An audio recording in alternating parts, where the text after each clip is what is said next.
5.18 광주 민주화운동이 올해로 40주년을 맞았습니다. BBS 뉴스가 5.18 40주년을 맞아 5.18과 불교의 관계를 조명해보는 기획 시리즈. 오늘은 첫 시간으로 5.18 당시 광주 지역 불교계는 어떤 역할을 했는지 취재했습니다.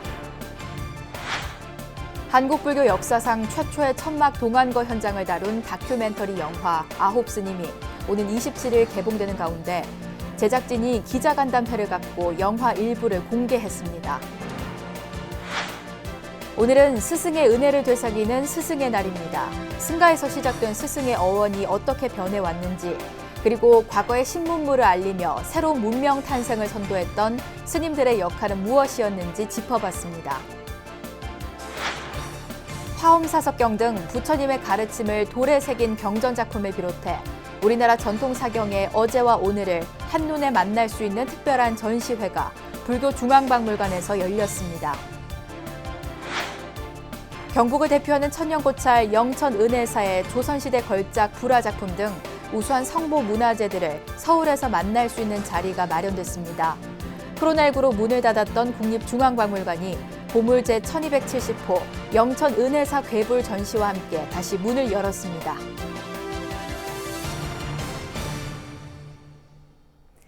여러분 안녕하십니까? 5월 15일 금요일 BBS 뉴스입니다. 5.18 광주 민주화운동이 올해로 40주년을 맞았습니다. BBS 뉴스에선 5.18 40주년을 맞아 5.18과 불교의 관계를 조명해보는 기획 시리즈를 마련했습니다. 오늘은 그 첫 번째 시간으로 5.18 당시 광주 지역 불교계는 어떤 역할을 했는지 광주 BBS 김종범 기자가 취재했습니다. 광주광역시 도심에 자리한 송광사 포교당 원각사. 이곳에서는 매년 5월 18일의 즈음에 지역 불교단체 주관으로 5.18 영령의 넋을 기리는 추모법회가 봉행되고 있습니다. 원각사는 80년 5월 당시 관음사, 증심사와 더불어 불교계 민주화 운동을 이끌었습니다. 당시 부처님 오신 날 봉축 행사 준비를 위해 관음사에 머물던 백양사 무공 스님도 5.18의 참상을 직접 경험했습니다. 사람이 많이 죽었다 해서 그 도청 앞에를 가보니까 상무관에 이렇게 이제 이 문이 열려 있더라고요.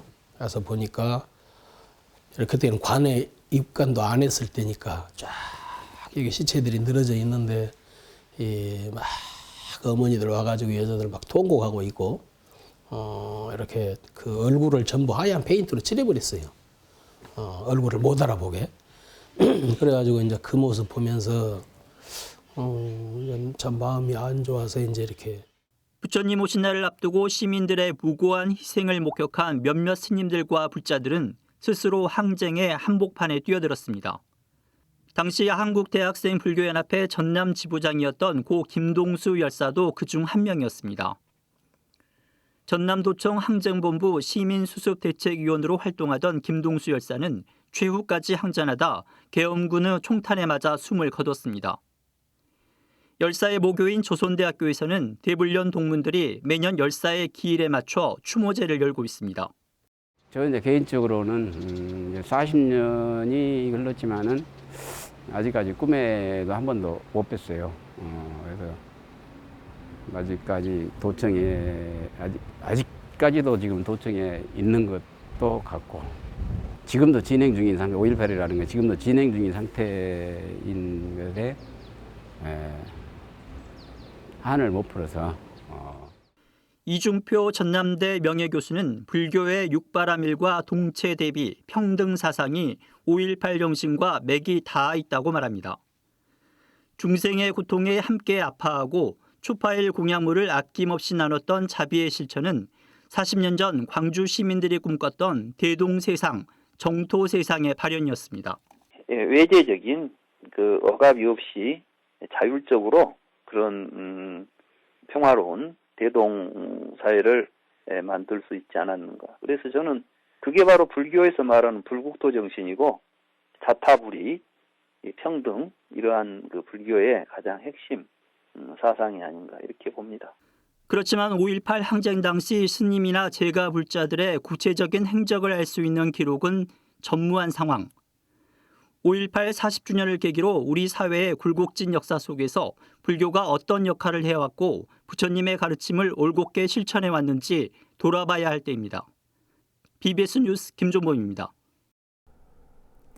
무소유의 삶을 실천한 법정 스님의 입적 10주기를 맞아 스님이 전하는 나눔의 미덕과 지혜로운 삶에 대한 가르침 등을 만날 수 있는 책이 출간됐습니다. 법정 스님을 기리는 시민단체 맑고 향기롭게는 스님의 미출간 법문과 강연 내용을 엮은 책 좋은 말씀을 펴냈습니다.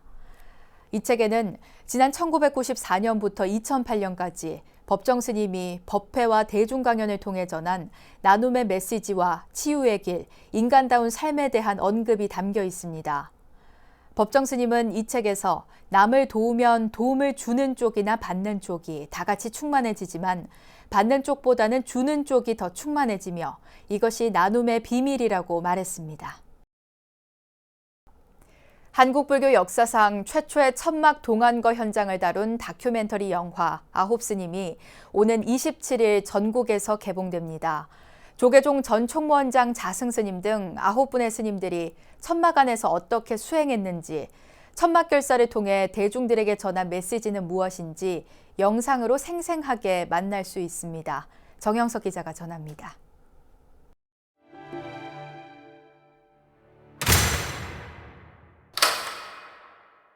찰컥하고 잠기는 거예요. 가슴이 철렁 내려앉더라고요. 갇혔다는 생각이 드는 거예요. 안에서 갇혔다. 난 나갈 수 없다. 병원 가서 충분히 했으니까 그냥 병원에서 해서 치료를 받아라 이러니까 이제 이 스님이 죽어도 여기서 지내겠다. 한국 불교 역사상 전례 없는 천막 동안거 정진으로 숱한 화제를 뿌렸던 상월선언의 뒷이야기가 공개됩니다. 조계종 전 총무원장 자승스님 등 9명 스님들의 90일간 수행기를 담은 다큐멘터리 영화 아홉스님. 살을 내는 듯한 추위 속에서 아홉스님들이 선언 안에서 용맹정진하는 모습을 담은 미공개 영상을 만날 수 있습니다. 그 징기가 다 빠져가지고 단계 응천에 땡길 때 먹었으니까 이게 뭐 맛이 황홀했지. 온몸을 휘감듯이. 영화 아홉스님은 국내 종교 다큐 가운데 역대 흥행 1위를 기록한 울지마 톤지와 법정 스님의 의자 등 종교 지도자들의 일대기를 담은 영상물을 주로 기획해온 KBS 미디어의 복귀작입니다. 이분들이 인터뷰한 내용들이 다 보면 인간적입니다. 그러니까 뭐 제가 여기서 돌을 닦고 뭐 이런 얘기 한 멘트 없습니다. 아, 배고파서 죽는 줄 알았습니다. 이런 부분들이 이렇게 좀 일반인들이 봤을 때 진정한 도를 깨우치는 것들이 좀 이런 느낌이 아닐까 한다면은 좀 많은 관객분들이 오실 수 있을 것 같다는 생각도 감히 한번 해봅니다. 특히 고인을 추모하는 형식 위주였던 기존의 종교 다큐멘터리와는 달리 실제 수행과 정진을 체험한 당사자들이 해설을 맡아 더욱 생생한 감동을 전해줄 것으로 기대를 모으고 있습니다. 이분들이 왜 이렇게 고생을 하고 그냥 흔히 저희가 그냥 너무 익숙한 것들까지 포기를 하시면서 생각을 하셨던 게 그 초심이었다는 거. 그래서 그 관객분들도 그냥 본인이 뭐 초심이라고 하긴 그렇겠지만 좀 이렇게 어떤 일을 시작하셨건 처음에 가지고 계셨던 그 처음 마음가짐 같은 것들을 좀 이 영화를 통해서 좀 복기를 시킬 수 있지 않을까 하는 바람입니다. 영화 아홉스님은 오는 27일부터 전국의 롯데시네마 120개 개관에서 일제히 개봉합니다. 앞서 오는 22일 저녁 8시 롯데시네마 월드타워에선 교계 VIP 시사회가 진행되며 25일엔 봉온사 미륵대전에서 야외 공개 시사회도 열립니다. 승가와 제가가 함께한 수행의 현장, 상월선언 다큐 영화가 대중들에게 어떤 감동의 울림을 전할지 벌써부터 관심이 모아지고 있습니다. BBS 뉴스 정효석입니다. 정운진 주 스리랑카 대사가 조계종 총무원장 원행 스님을 예방하고 양국 간 활발한 불교 문화 교류에 힘쓰겠다고 다짐했습니다. 정 대사는 스리랑카 대사 취임에 앞서 조계종 총무원을 예방해 이같이 밝히고 이를 위한 종단의 협조를 당부했습니다. 조계종 총무원장 원행 스님은 첫 대사 부임지로 불교 국가에 가게 된 걸 축하하며 더운 나라인 만큼 건강관리에 유념해달라고 밝혔습니다. 정운진 대사의 예방 자리에는 조계종 문화부장 오심 스님과 사회부장 덕조 스님 등이 함께 배석했으며 인사말 이후 비공개로 진행됐습니다. 오늘은 스승의 은혜를 되새기는 스승의 날입니다. 선생님을 높여 부르는 스승이 조선시대까지 스님을 뜻했다는 사실은 잘 알려져 있지 않은데요. 승가에서 시작된 스승의 어원이 어떻게 변해왔는지, 그리고 과거의 신문물을 알리며 새로운 문명 탄생을 선도했던 스님들의 역할은 무엇이었는지 홍진호 기자가 보도합니다. 중앙승가대 교수 자연 스님은 조선시대 문헌을 보면 과거 스승은 곧 스님을 지칭했다고 자신 있게 밝혔습니다. 스님을 뜻하는 승의 원어 상가는 중국어로 전래되며 상그 등으로 변형이 됐고 무구마 과정을 거치면서 상이돼 이를 음역한 것이 승이라는 겁니다. 곧 스승님은 승님이 스님으로 변화하는 과정에서 만들어졌다고 강조했습니다.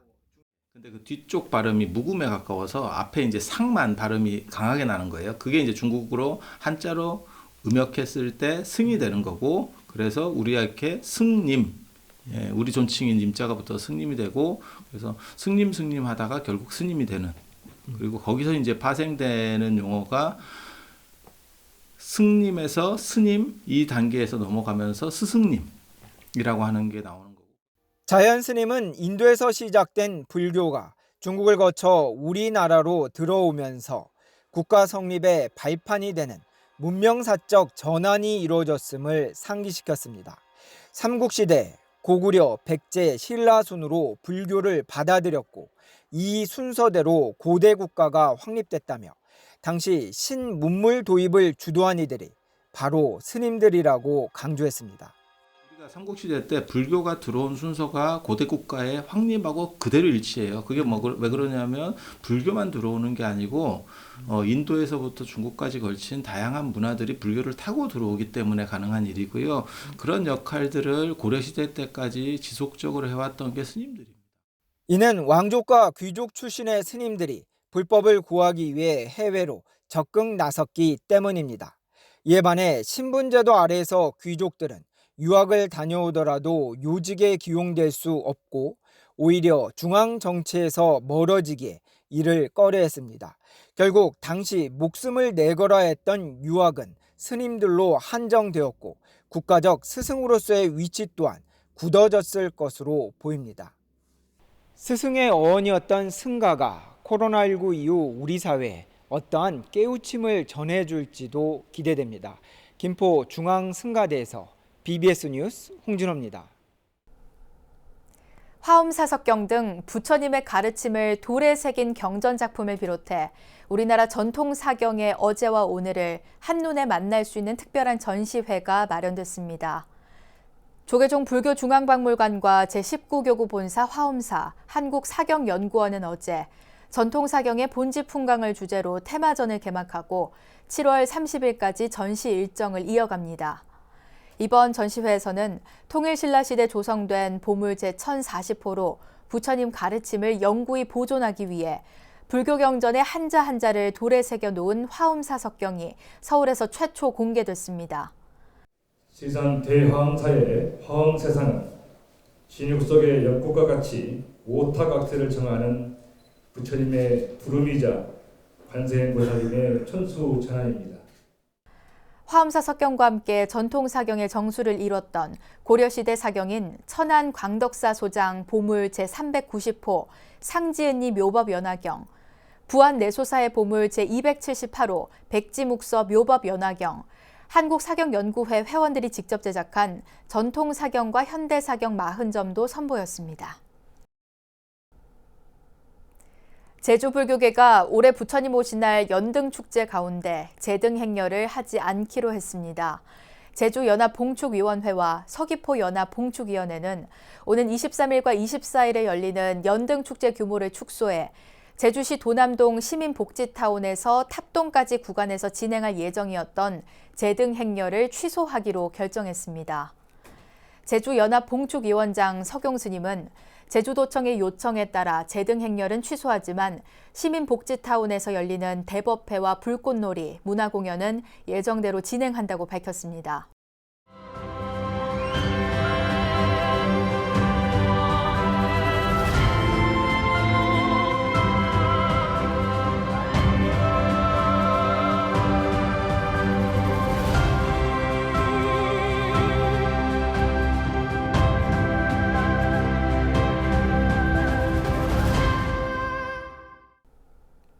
BBS 개국 30주년을 맞아 BBS 불교방송 발전에 기여한 스님과 불자들을 소개하는 기획보도 순서입니다.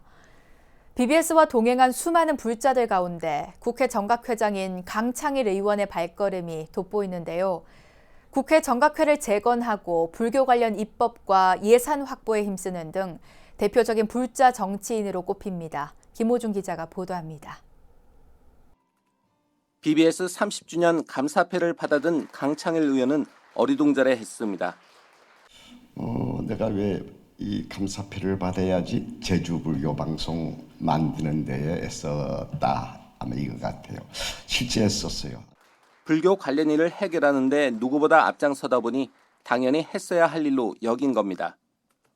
이러한 겸손은 의정 활동에서도 확인됩니다. 모든 게 내 탓이라는 성찰의 자세가 몸에 배어 있습니다. 이렇게 식물계 국회가 되니까 부끄러워서 배지를 한 번도 달아본 적이 없어요. 자괴감 때문에 그리고 무력감 때문에. 하지만 국회에 불교를 바로 세우고 17대의 국회에 들어갔더니 정각회가 없어요. 그래서 이제 그 안홍준 의원이나 전 의원인데 그분하고 얘기를 해서 우리 정각회를 재건하자. 이렇게 해서 재건을 했죠. 2004년도 17대 첫째 해에. 그래서 제주 4.3 진상규명과 대일 외교에 나서는 등 지난 16년간 나라 안팎에서 일궈낸 성과는 헤아릴 수 없습니다. 또 일본의 그 동경대학교 유학할 때도 일본에서 그 제일동포들하고 4.3의 진실을 찾는 운동을 벌였죠. 그리고 이제 2000년에 이제 4.3 특별법 그 제정 과정에서도 역할을 했었고. 때로는 불의를 보고 못 참는 성격은 따끔한 경책을 떠올리게 합니다. 원칙을 준수하지 않는 상대방을 향해 불호령을. 완전 양아치 수준이구만. 불자 의원에게는 당당한 자세를 요구합니다. 우리 불교를 내세웠다가는 손해본다, 뭐 해가지고 좀 내세우는 걸 빼니 꺼려합니다. 종교는 붙여도 되지 않느냐. BBS의 30년 역사에는 강창일 의원 같은 신신 깊은 불자들의 열정과 헌신, 진심이 녹아 있습니다. BBS 뉴스 김호준입니다.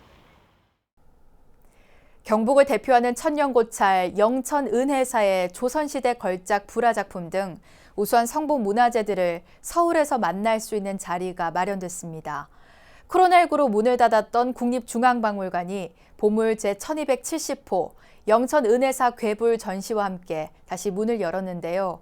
대형 화폭 위에 흩날리는 아름답고 화사한 꽃비와 극락정토의 세계가 감탄을 자아냅니다. 류기환 기자가 소개합니다.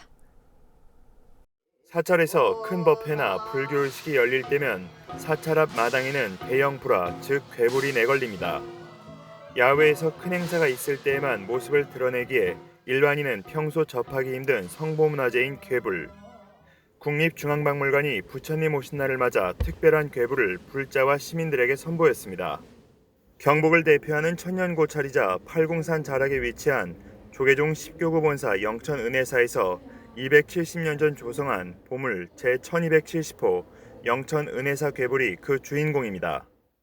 괴불은 조선시대 때 불교 문화를 상징하는 중요한 성보문화재입니다. 영천은혜사 괴불 같은 경우에는 열애의 모습을 하고 계시면서 꽃과 그리고 극락조가 함께 자리하고 있습니다. 이렇게 세 가지 조합이 어우러진 괴불은 은혜사 괴불만의 특징이라고 할 수 있습니다.